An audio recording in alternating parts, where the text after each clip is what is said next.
G'day everyone, my name's Cullen. Quick intro, 33, single now, living in Perth. It sounds like an intro to a Tinder profile, but I can promise you it's far from that. So, quick background of my life. I'll try to be quick, but can't promise anything. So, from the start, Mum and Dad broke up when I was young, probably 5 or 6. I lived with my dad while he was getting his teaching degree. Mum was working full time, Dad was studying. That's just the way it was. Dad got his degree. I lived with him till I was 10 or 11. We moved from year to year, different country towns, Corda, Bindoon, Mora. Stuff was hectic, but as a kid, for me, it's just life. That was normal for me. Hit 11, started year 7. I was at a school at Bullsbrook. Come home from school one day off the bus. Dad comes to pick me up. Car's all scratched up. Don't know what's going on. I get home. There's police cars everywhere. You're gonna go stay with your mum. Bit of time goes past, couple of weeks, I start to realise what's going on. Dad's been charged with numerous offences that no one should be charged of. He's a pre-primary teacher. I don't got to spell it out, I'm sure you guys can work it out. 2021, still in prison now, so you can work out the severity of that. Lived with Mum from 11 onwards. I started primary school, year 7, made friends as any little kid does. Things progressed forwards, get to 12, 13, started high school, my friend group expands. I didn't know at the time, but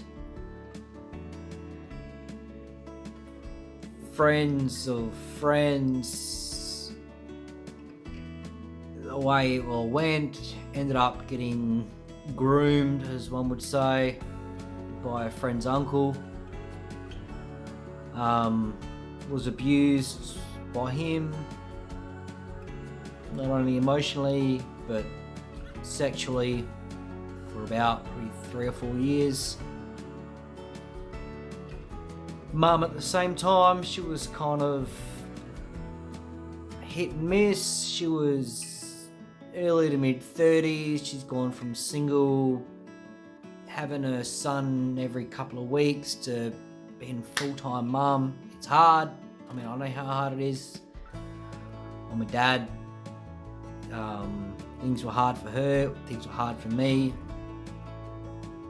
I run amok as a teenager. Did shit she didn't know about. Things, I should say, she didn't know about. But just it happens how it happens. Like, you've only got one life. You live it how you live it. It's just the way it is. Get to late teens. I finish high school. I get a job. Meet a girl.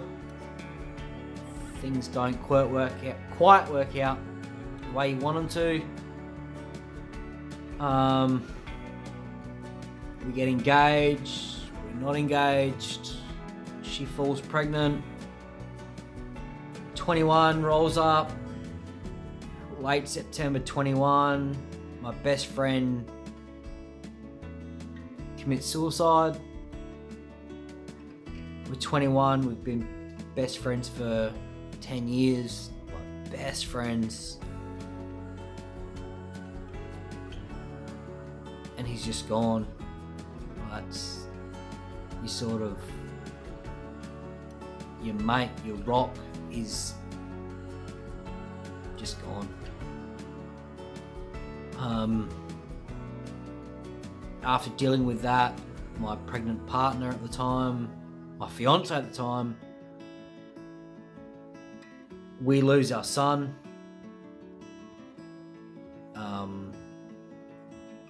28, 29 weeks, stillborn. 2 months prior, you've lost your best mate, you're losing your son. Like, it's not easy.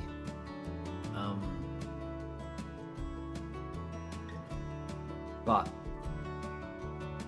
you move forward. Like, life's not going to stop for you. Like, life just keeps going. So you just got to keep going.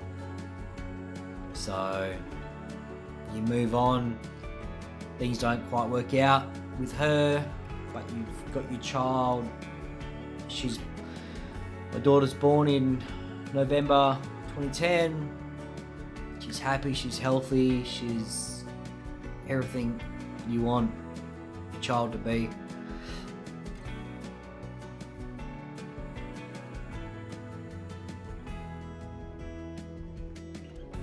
You fast forward a couple of years, you date, you're on, you're off, you're on, you're off. You meet this girl, things are going good, and you think something could really happen here. So you've got to make a decision, like, here is this life,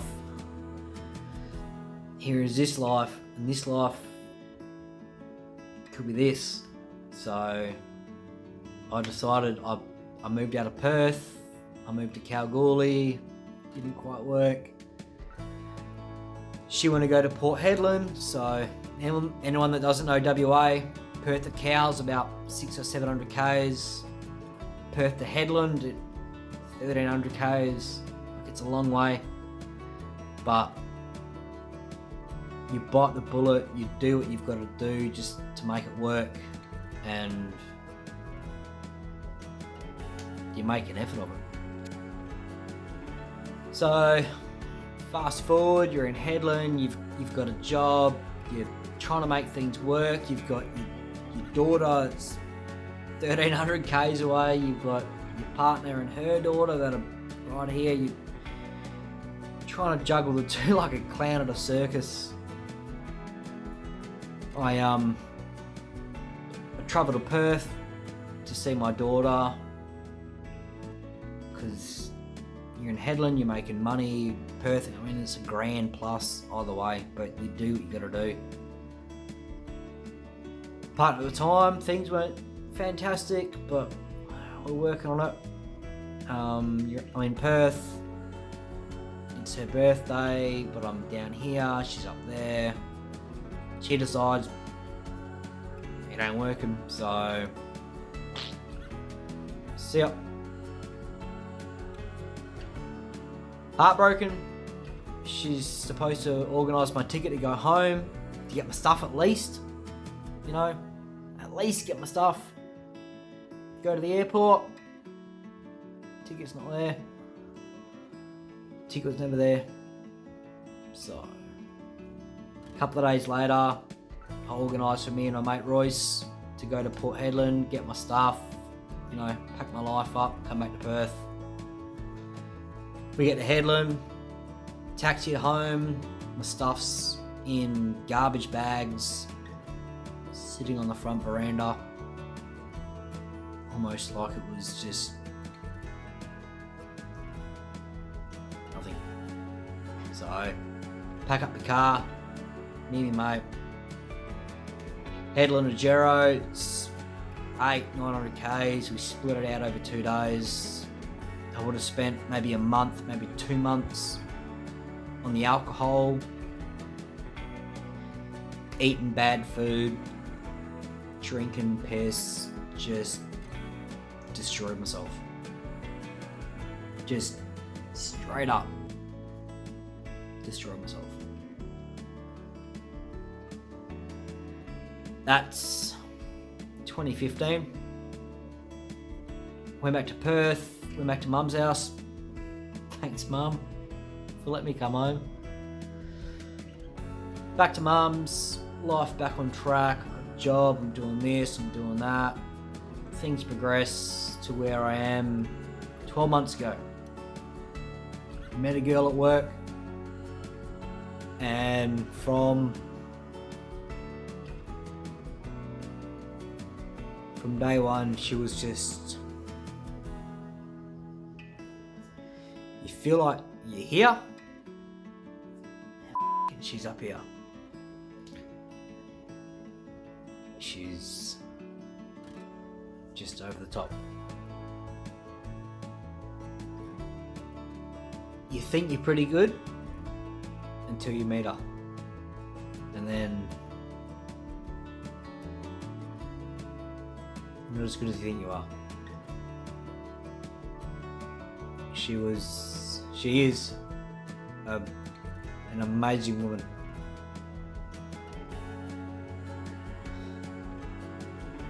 Sorry. Things move quick, as things do with relationships. You go from meeting her, you talk shit, things just happen. Next thing you know, she's living with you. You got half her stuff at your house. It's moving quick, but it's moving as fast as you want it to. Like, you could drop it back a gear and slow it down, but why? Like, it feels good.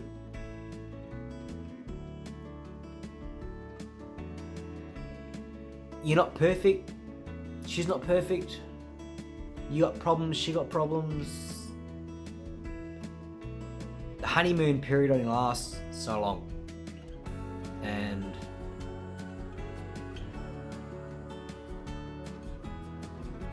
your foundation that you're building, cracks start to form. But it happens. Like every relationship, it happens. Like no relationship's perfect. You don't meet someone and it's just 100%, 100% just straight off the bat. So you take your time, you work on things. There's an issue here, you work on it here. It's not a problem anymore. Another problem rocks up, you sort that. We got to a point where we had differences that we're no longer able to be forgotten about. You can't move on from it. Not every relationship gets that. You got differences, you work it out, you move on. I'm quite a stubborn person. I've built up quite a wall.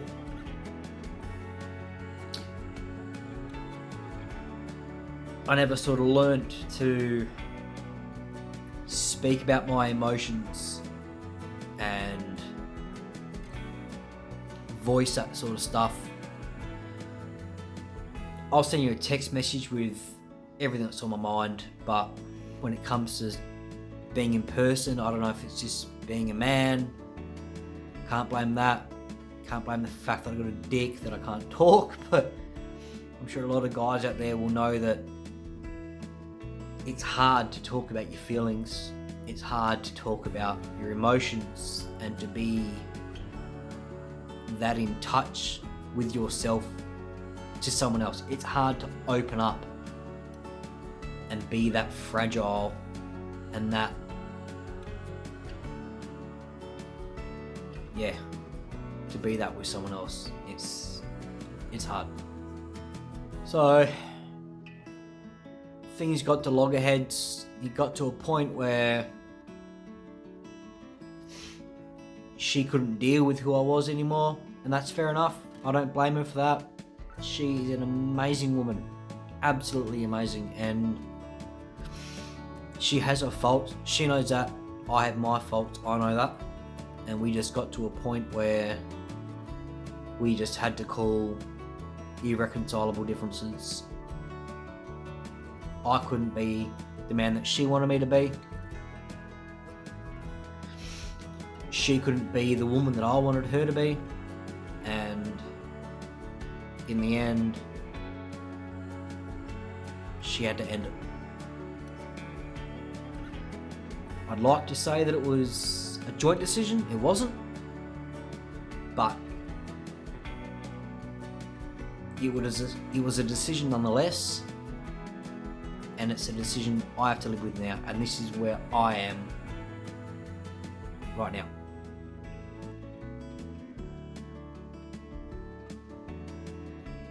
I am at a point in my life where I've been through enough, I've done enough, where I need to hit the pause button. I can't keep going forward. And where I am now, I'm at a roadblock. If I keep trying to push, I'm just pushing that roadblock.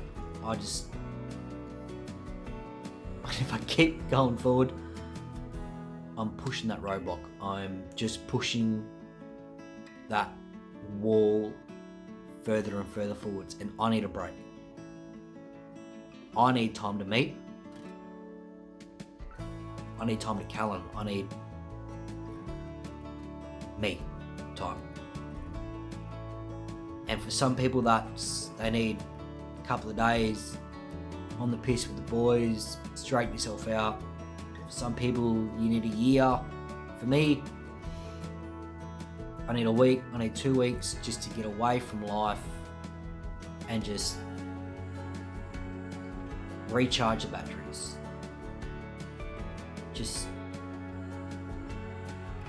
I need to restart. And I guess restart is where we are.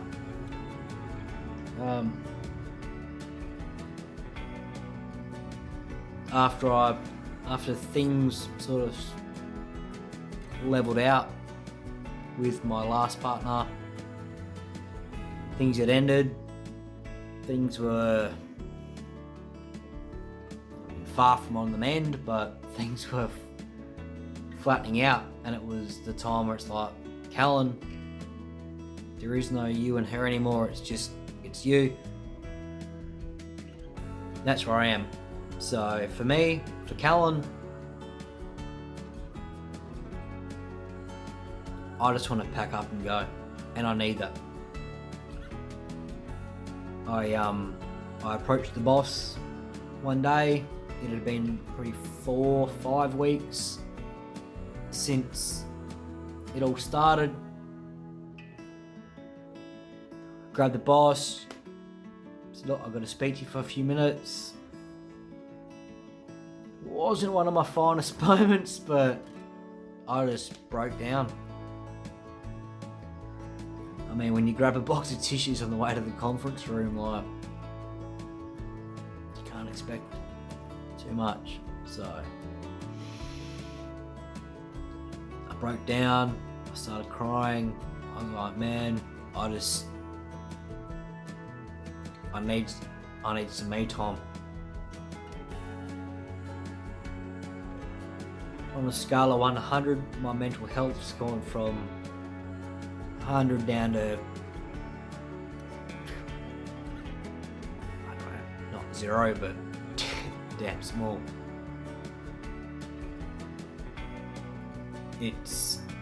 I'm at a point now where I'm gonna break. I come to work, jump in the truck, I do what I gotta do, but it can only last so long. Like I'm gonna get to a point where